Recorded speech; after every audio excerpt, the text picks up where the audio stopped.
पंजाब की धरती पर 17वीं और 18वीं शताब्दी का दौर उथल-पुथल से भरा हुआ था। बार-बार की अफगान आक्रमण, स्थानीय संघर्ष और सत्ता की खींचतान ने यहाँ के लोगों को झकझोर दिया था।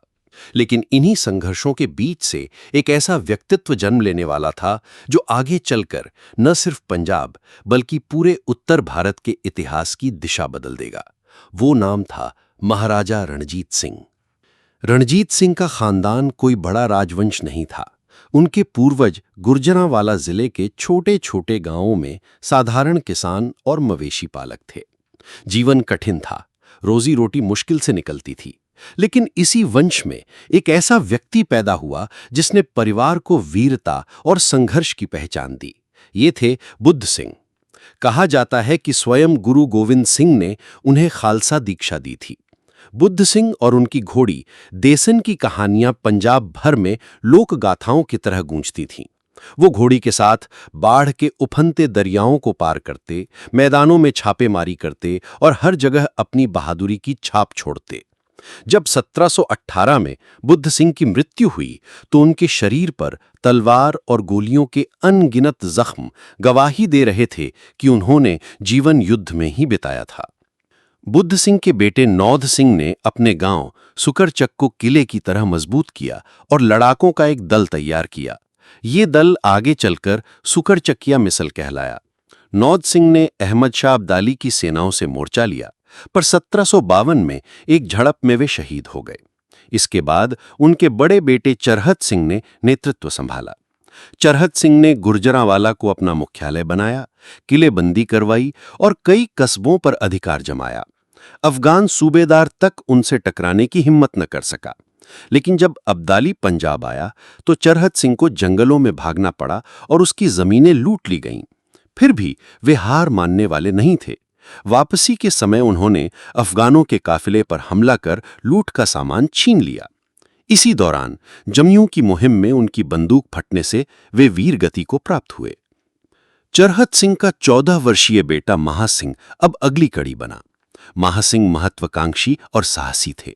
उन्होंने जिंद रियासत के गजपत सिंह की बेटी से विवाह कर राजनीतिक संबंध मजबूत किए। गुर्जरांवाला में उन्होंने अपना किला गढ़ी महासिंह बनवाया और घुड़सवार सेना को 6000 तक पहुंचा दिया। महासिंह ने रसूलनगर, आलापुर, सियालकोट जैसे कई इलाके जीत लिए। जम्मू की लूट से उन्होंने अपनी मिसल को पंजाब की प्रमुख ताकतों में बदल दिया। लेकिन इसी दौरान कन्हैया मिसल से संघर्ष हुआ और उनके इकलौते वारिस की मौत हो गई। हालात सुलझाने के लिए समझौते में महासिंह ने अपने बेटे रणजीत सिंह की सगाई कन्हैया सरदार की पोती मेहताब कौर से कर दी। ये गठबंधन आगे चलकर रणजीत सिंह की कहानी में अहम भूमिका निभाने वाला था। सन 1792 में महासिंह की मृत्यु हो गई। वे अपने पीछे एक मजबूत साम्राज्य, वफादार सैनिक और अपार महत्वाकांक्षा छोड़ गए। और इन्हीं विरासतों के साथ रणजीत सिंह के जीवन की असली यात्रा शुरू होती है। रणजीत सिंह का जन्म 13 नवंबर 1780 को गुर्जरांवाला में हुआ। उनका असली नाम था बुद्ध सिंह, लेकिन जब पिता महासिंह को ये खबर विजय यात्रा के दौरान मिली तो उन्होंने अपने बेटे का नाम बदलकर रणजीत सिंह रखा, अर्थात युद्ध का विजेता। यह नाम मानो उनके भविष्य की भविष्यवाणी कर रहा था। बचपन में ही रणजीत सिंह चेचक की बीमारी से गुजरे, जिसने उनका बायां नेत्र छीन लिया और चेहरा दागदार बना दिया। फिर भी यह शारीरिक कमी उनके हौसले को कम न कर सकी। वे घुड़सवारी और शिकार में माहिर हो गए। घोड़ों से उन्हें बचपन से ही गहरा लगाव था। यह लगाव आगे चलकर उनकी पहचान बना। सिर्फ 10 वर्ष की उम्र में रणजीत सिंह को पहली बार युद्ध का अनुभव हुआ। पिता ने उन्हें सोधरान किले की घेराबंदी में साथ लिया। वहीं अचानक महासिंह गंभीर रूप से बीमार पड़ गए। मृत्यु का आभास होते ही उन्होंने अपने बेटे रणजीत को उत्तराधिकारी घोषित कर दिया। थोड़े समय बाद उनकी मृत्यु हो गई और 10 वर्षीय रणजीत सिंह सुकरचकिया मिसल के नेता बन गए। शुरुआती दिनों में अनुभव की कमी और रिश्तेदारों की साजिशों ने उनका जीवन कठिन बना दिया। उनकी मां राजकौर, चाचा दाल सिंह और सास सदा कौर सभी सत्ता में हिस्सेदारी चाहते थे। इन षड्यंत्रों से रणजीत सिंह ऊब गए और अधिकतर समय शिकार तथा घुड़सवारी में बिताने लगे। लेकिन इन्हीं अनुभवों ने उन्हें लोगों की चालाकियों से सावधान रहना सिखाया। 13 साल की उम्र में उन पर जानलेवा हमला हुआ। एक दुश्मन सरदार ने अचानक तलवार से वार किया, लेकिन रणजीत सिंह ने घोड़े को संभालते हुए भाले से उसे मार गिराया और उसका सिर भाले की नोक पर उठाकर लौटे। ये घटना उनके साहस की पहली गवाही थी। 15 वर्ष की आयु में रणजीत सिंह का विवाह मेहताब कौर से हुआ। ये विवाह राजनीतिक दृष्टि से तो महत्वपूर्ण था, पर व्यक्तिगत जीवन में सुखद नहीं। मेहताब कौर और रणजीत सिंह के बीच दूरी बनी रही। रणजीत सिंह को धीरे धीरे ये एहसास हुआ कि प्यार के बजाय उन्हें शक्ति और निष्ठा की तलाश करनी चाहिए। उनकी महत्वाकांक्षा अब स्पष्ट थी। वे केवल एक सरदार नहीं, बल्कि पूरे पंजाब के नेता बनना चाहते थे। सदा कौर, जो उनकी सास थीं, महत्वाकांक्षी और समझदार महिला थीं। उन्होंने रणजीत सिंह को लगातार प्रोत्साहित किया और कई बार सैन्य मदद भी मांगी। रणजीत सिंह ने इस अवसर का उपयोग कर अपने साम्राज्य की नींव और मजबूत की। 1798 में उन्होंने नक्काई मिस्र की राजकुमारी से दूसरा विवाह किया। उनका नाम भी राजकौर था, जिसे बाद में दातार कौर कहा गया। ये विवाह रणजीत सिंह के लिए अधिक सफल रहा। दातार कौर उनके जीवन का सहारा बनी और रणजीत सिंह ने उन्हें स्नेहपूर्वक माई नक्काइन कहा। 17 वर्ष की उम्र में रणजीत सिंह ने अपने प्रशासन की बागडोर पूरी तरह अपने हाथ में ले ली। अब वे न केवल एक मिस्र के वारिस थे, बल्कि एक दूरदर्शी नेता भी बन रहे थे। उस समय पंजाब की स्थिति बेहद जटिल थी। विभिन्न मिसलें आपस में बटी हुई थीं, अफगान और अन्य बाहरी ताकतें बार बार आक्रमण कर रही थीं, और ब्रिटिश तथा मराठा जैसी बड़ी शक्तियां भी पंजाब की ओर देख रही थीं। लेकिन इन सब के बीच धीरे धीरे पंजाब के लोग एक नाम को पहचानने लगे, रणजीत सिंह। 18वीं शताब्दी के अंतिम वर्षों में पंजाब का नक्शा किसी बिखरे हुए जिगसॉ पजल जैसा था। 12 टुकड़े सिख मिसलों के थे और बाकी हिस्सों पर पठान और विदेशी साहसी अपना कब्जा जमाए बैठे थे। हर तरफ से खतरे मंडरा रहे थे।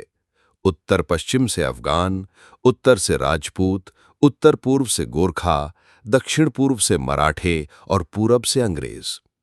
इन सब के बीच पंजाब की एकता बिखरी हुई थी और हर मिसल अपने अपने छोटे क्षेत्र तक सीमित थी। यही वो दौर था जब किशोर रणजीत सिंह ने अपनी महत्वाकांक्षा को नया रूप देना शुरू किया।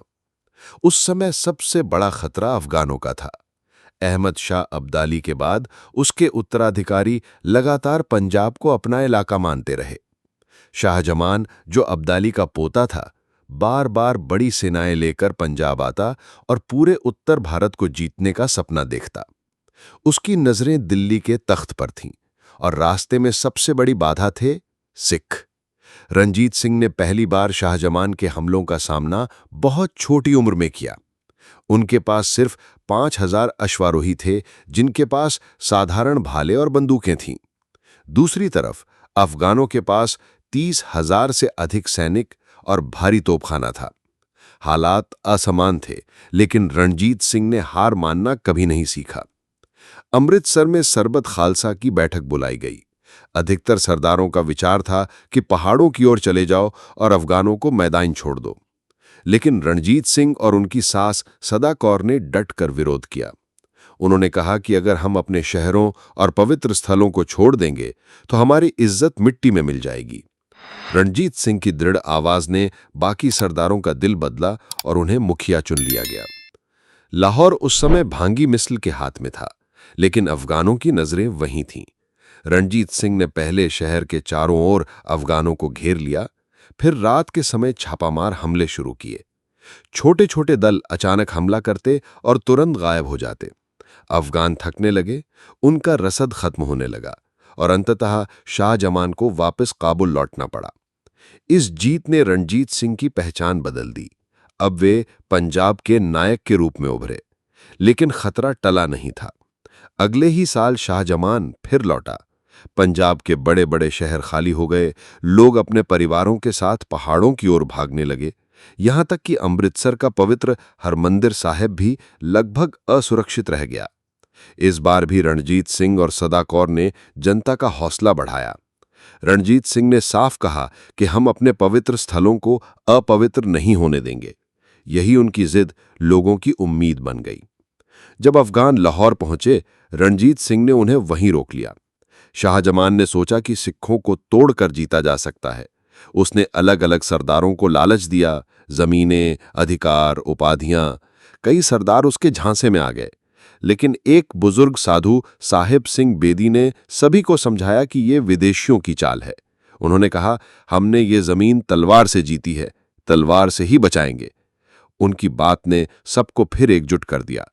शाहजमान को हार माननी पड़ी और वो काबुल लौट गया। रणजीत सिंह की ख्याति अब पूरे पंजाब में फैल चुकी थी। लोग उन्हें केवल एक मिसलदार नहीं बल्कि भविष्य का नेता मानने लगे। उनकी तलवार जितनी तेज थी, उनकी राजनीति भी उतनी ही पैनी थी। उन्होंने धीरे धीरे दूसरी मिसलों से रिश्ते बनाए, कभी विवाह के जरिए, कभी दोस्ती के जरिए और कभी युद्ध में जीतकर। नक्काई मिसल से विवाह के बाद उनकी पकड़ मजबूत हुई। कन्हैया मिसल के साथ पहले रिश्ते में कटुता थी, लेकिन सदा कौर की चतुराई से वह भी रणजीत सिंह के हित में बदल गया। इसी बीच पंजाब के क्षितिज पर एक और खतरा मंडराने लगा। ये खतरा था अंग्रेजों का। अंग्रेज सीधे पंजाब पर आक्रमण नहीं कर रहे थे, लेकिन उनकी निगाहें यहां की जमीन पर थीं। वे अपनी सूझबूझ से समझ गए थे कि पंजाब की असली ताकत सिख है और उनमें सबसे उभरता सितारा है रणजीत सिंह। अंग्रेज एजेंट चुपचाप सरदारों को ये संदेश देने लगे कि यदि वे सब रणजीत सिंह के नेतृत्व में एक हों तो अफगानों का सामना किया जा सकता है। इस तरह रणजीत सिंह की छवि और मजबूत हुई। उधर कांगड़ा के राजपूत राजा संसार चंद भी पंजाब पर काबिज होने का सपना देख रहे थे। गोरखे भी पहाड़ों से उतरकर मैदान की ओर बढ़ रहे थे। मराठे और अंग्रेज तो पहले से ही उत्तर भारत की राजनीति में सक्रिय थे। ऐसे समय में रणजीत सिंह का नेतृत्व ही पंजाब को स्थिर रख पा रहा था। 1797 और 1798 के लगातार अफगान आक्रमणों के बाद रणजीत सिंह का नाम हर घर में गूंजने लगा। उनकी उम्र मुश्किल से 18-19 साल थी, लेकिन हिम्मत और रणनीति में वे बूढ़े सरदारों से कहीं आगे निकल चुके थे। उन्होंने लाहौर के किले के सामने जाकर शाहजमान को ललकारा, ओए अब्दाली के पोते, नीचे आओ और चारहट सिंह के पोते से तलवार मिलाओ। ये चुनौती केवल आवाज नहीं थी, ये उस नई पीढ़ी की घोषणा थी जो पंजाब को गुलामी से आजादी दिलाने वाली थी। अफगानों का मनोबल टूट चुका था। उनके सैनिक बिना वेतन के बगावत करने लगे। शाहजमान को अपनी सेना लेकर लौटना पड़ा, लेकिन उसने जाते जाते ऐलान किया कि एक दिन फिर लौटेगा और हिंदुस्तान पर कब्जा करेगा। ये उसका सपना ही रह गया। पंजाब अब रणजीत सिंह के नेतृत्व में नई दिशा पा रहा था। अलग अलग मिसलों में बंटे सिख अब धीरे धीरे उन्हें अपना अगुवा मानने लगे। उनके सामने अब अगला लक्ष्य साफ था, लाहौर, जो पंजाब की असली राजधानी थी और जिसे अपने अधिकार में लाना ही पंजाब को एकजुट करने का पहला कदम था।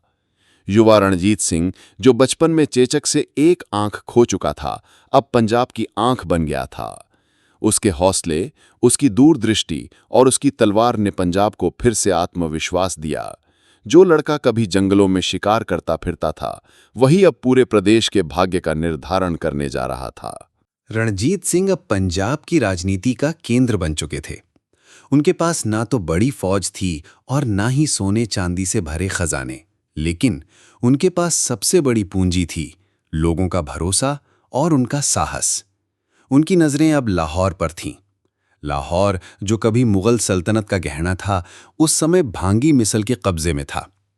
लेकिन भांगी सरदार आपस में बटे हुए थे और उनकी शक्ति कमजोर पड़ रही थी। यही मौका था कि रणजीत सिंह लाहौर को अपनी राजधानी बना दे। साल 1799 की गर्मियों में, जब अफगान हमलों से लोग थक चुके थे और भांगी सरदारों की पकड़ ढीली हो चुकी थी, तब लाहौर के नागरिक खुद रणजीत सिंह को बुलाने लगे। उन्होंने संदेश भेजा, आओ इस शहर को अपने संरक्षण में लो। हमें एक ऐसे नेता की जरूरत है जो हमें बाहरी लुटेरों से बचा सके। ये आम जनता की पुकार थी, जिसने रणजीत सिंह को ऐतिहासिक कदम उठाने के लिए प्रेरित किया।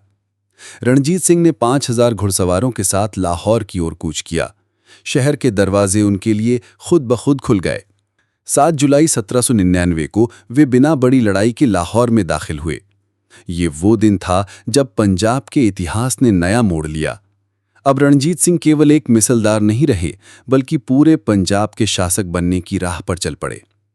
लाहौर में दाखिल होते ही उन्होंने अपने सैनिकों को आदेश दिया कि किसी भी नागरिक को हानि ना पहुंचाई जाए, किसी की इज्जत, जान या माल पर हाथ ना उठाया जाए। ये आदेश उन्हें बाकी सरदारों से अलग बनाता था। पंजाब के लोग समझ गए कि ये शासक बाकी सबकी तरह नहीं है, उनमें न्याय और करुणा है। 1801 में अमृतसर में सरबत खालसा की सभा बुलाई गई। यहां रणजीत सिंह को महाराजा की उपाधि दी गई। उन्हें तलवार और नारियल देकर गद्दी पर बैठाया गया। ये क्षण केवल रणजीत सिंह के जीवन का नहीं, बल्कि पूरे सिख इतिहास का एक महान अध्याय था। पंजाब पहली बार एक मजबूत और केंद्रीकृत शासन के अधीन आया। महाराजा रणजीत सिंह ने गद्दी संभालते ही पंजाब को संगठित करने का काम शुरू किया। उन्होंने अलग अलग मिसलों को अपने अधीन किया, कभी युद्ध से, कभी कूटनीति से और कभी विवाह संबंधों से। धीरे धीरे पंजाब की बिखरी हुई शक्ति एक साम्राज्य में बदलने लगी। उनकी सेना अनुशासित और सुसज्जित होने लगी। रणजीत सिंह ने यूरोपीय अफसरों को बुलाकर तोपखाना और आधुनिक युद्ध नीति अपनाई, लेकिन अपनी सिख परंपरा और जड़ों को भी मजबूती से पकड़े रखा। उनका शासन केवल तलवार की ताकत पर नहीं, बल्कि न्याय और धर्म पर भी आधारित था। लाहौर दरबार में सिखों के साथ साथ हिंदू और मुसलमान सरदार भी अहम पदों पर थे। मंदिर और मस्जिद दोनों की मरम्मत करवाई गई। हरमंदिर साहिब को सोने से मढ़वाने का फैसला भी रणजीत सिंह ने ही किया। यही कारण था कि लोग उन्हें शेरे पंजाब कहने लगे। लेकिन रणजीत सिंह केवल प्रशासक ही नहीं, बल्कि एक रणनीतिक सेनापति भी थे। रणजीत सिंह का शासन केवल युद्धों से नहीं पहचाना जाता। उन्होंने किसानों के लिए कर प्रणाली को सरल बनाया, व्यापारियों के लिए सुरक्षा का माहौल तैयार किया और कारीगरों को प्रोत्साहित किया। लाहौर एक बार फिर कला, संस्कृति और व्यापार का केंद्र बन गया। रणजीत सिंह के व्यक्तित्व में एक अनोखी बात थी। वे खुद को राजा मानते थे, लेकिन दिखावा नहीं करते थे। वे साधारण कपड़े पहनते, सादा भोजन करते और दरबार में कभी भी घमंड नहीं दिखाते। उनके दरबार में हर वर्ग का आदमी बेखौफ होकर अपनी बात कह सकता था। यही कारण था कि वे केवल एक शासक नहीं, बल्कि जनता के दिलों के राजा बन गए। जब जब कोई बाहरी ताकत पंजाब पर हमला करने की सोचती, तो उन्हें रणजीत सिंह की छवि दीवार की तरह रोक देती।